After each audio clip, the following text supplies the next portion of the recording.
ụmụnwaanyị nzukọ ọra Nnewi n'ife ọma fa na-eme n'ihe tufa si eme fa bata nye m akala ugo wee na-ekere fa n'isi the Prince of Senate Dr. Ifeanyi Ubah ikemba ndị Igbo ebe Chukwu zọrọ Nnewi. Ana m ekele Chineke na YPP Chineke etuwe ewu ugo na YPP abụgola ebe a nọ na YPP na Prince of Senate asachakwa a na-asa gold asa sapụ onye. Ana m ekele ndị na-etu ya maka na ọ dị mmadụ a ka anyị chọọ ka ọ na-eje Senate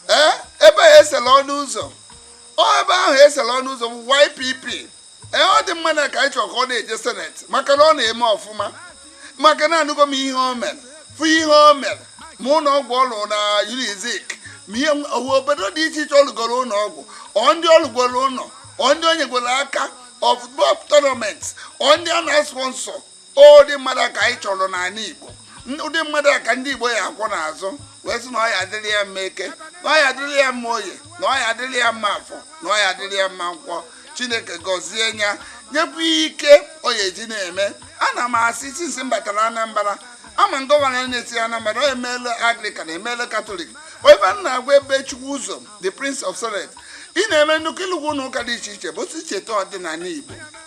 ọgbana ọdịnala na-agba eke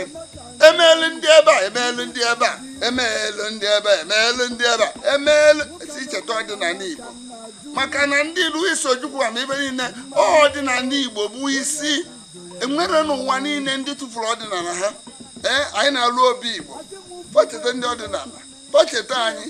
nwere ukwu katidral ebe a na-akụzi etu a mbidogo nkụzi ọdịnala Igbo na-agbasa ụwa niile Chineke ndị akaba ya bịa na-enye aka n'obi Igbo ebe ọfọ pụrụ ebe eziokwu pụrụ ka anyị wee dozie ụmụazị isi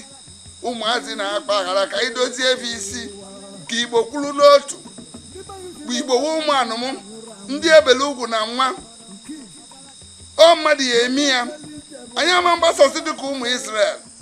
anyị were ofu onu anyị were ofu obi wee tie ọfọ Igbo akwụrụ kpem ife ahụ na-efu efu ife ahụ na ihe onye ji ihe nwata akalawa ilo wetuo aka ka anyị tinye ya n'ihe gbasara ọdịnala. Prince of the Senate Dr. Patrick Ifeanyi Ubah ikemba ndị Igbo ana m asị gị jisi ike n'ọrụ ị na-alụ anyị bụ ndị Igbo aka ji ọfọ mgburugburu ndị Igbo na-asị Chineke otuto ngozi aja na Igbo niile ihe ọbụla ị chọrọ n'ala Igbo a chekwado gị onye ọbụla na-achụ gị ndị ahụ na-achụ gị onye ọbụla chere Chineke mbọsị ọbụla idide were ọnụ metụ n'ụbọchị a ka ndụ ya na-agwụ ka ọ na-akpa nkata n'isi gị Chineke aja na ya ejideba ọfọ ya etigbu ha. Ekene m gị ọmụnwa ka bụkwa Prophet Dr. Ramas Okoye Asos eze ọba akaji ọfọ ndị Igbo gburugburu the custodian of Igbo culture odezulu Igbo odenigbo one of Igbo land isi mmiri na nri eze ofe Igbo niile Igbo mmemeno